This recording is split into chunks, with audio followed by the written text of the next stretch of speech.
Атым Талшын, мен 5 жастамын. Жарайсың. Талшын, бүгін біз сенімен өте қызықты тәжірибе жасағалы отырмыз. Айта қойшы, сен бұл қандай жеміс екенін білесің бе? Бұл лимон. Ол лимон ағашында өседі. Оның түсі салы, пішіні сопақша, дәмі қышқылдау болып келеді. Мен лимоннан асқан пайдалы жемісті білмеймін. Дүкенге барған сайын міндетті түрде осы жемісті сатып аламыз. Лимон денсаулыққа пайдалы. Өйткені лимонның құрамында көптеген дәрумендер мен минералдар бар. Лимон бұл ішекті жүйесіндегіне жатады. Лимонның құрамында адам ағзасына пайдалы Ш дәрумені бар. Сондықтан оны тұмаумен ауырғанда қолданады. Жарайсың. Лимон туралы өте көп ақпарат біледі екенсің. Енді осы лимонның тағы қандай құпия сиқырлы қасиеттері бар екенін білу үшін біз сенімен бірнеше тәжірибе жасап көрейік, иә? Енді бірінші тәжірибемізде қарашы, бұл не? Бұл шай. Шай, иә, қою қара шай. Ал осы шайдың түсін өзгертуге бола ма? Болады екен, иә? Болады екен. Көрейікші кәне. Лимон тілімін алып салып көрейік, ала ғой. Бөлігін ала ғой. Түсі өзгеріп жатыр ма? Бұл неліктен бұлай болды, білесің ба? Өйткені лимонның құрамындағы қышқыл түсті өзгертуге әсер етеді екен. Келесі лимон шалды үрлейді. Дайындаған лимон шырынын құяйық. Шарымыз үрленді ме? Үрленді. Ал сен бұл қалай болғанын білесің бе?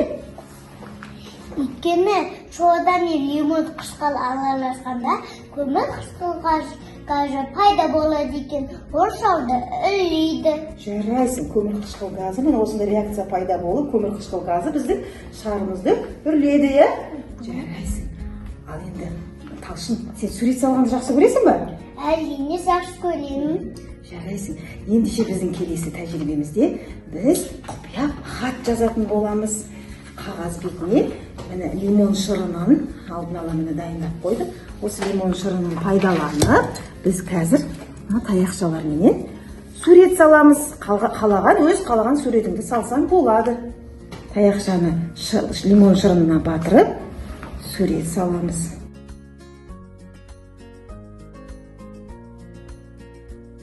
Мен не сурет салыппын? Күн.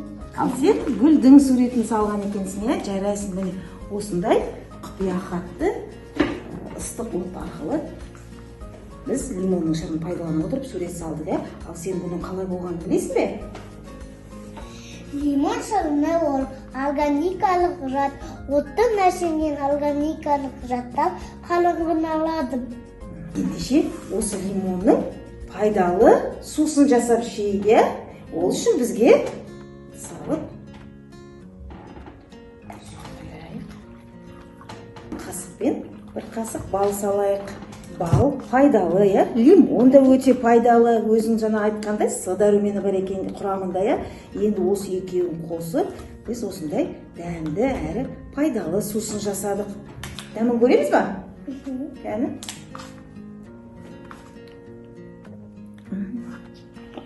Дәмі қандай екен? Дәмді. Дәмді саған ұнады ма? Ұнады.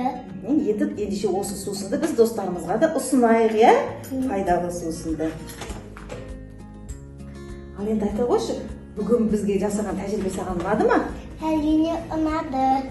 Сіздерге де біз лимон туралы көптеген қызықты нәрселерді білдік. Сіздерге ұнады деген ойдамын. Сау болыңыздар.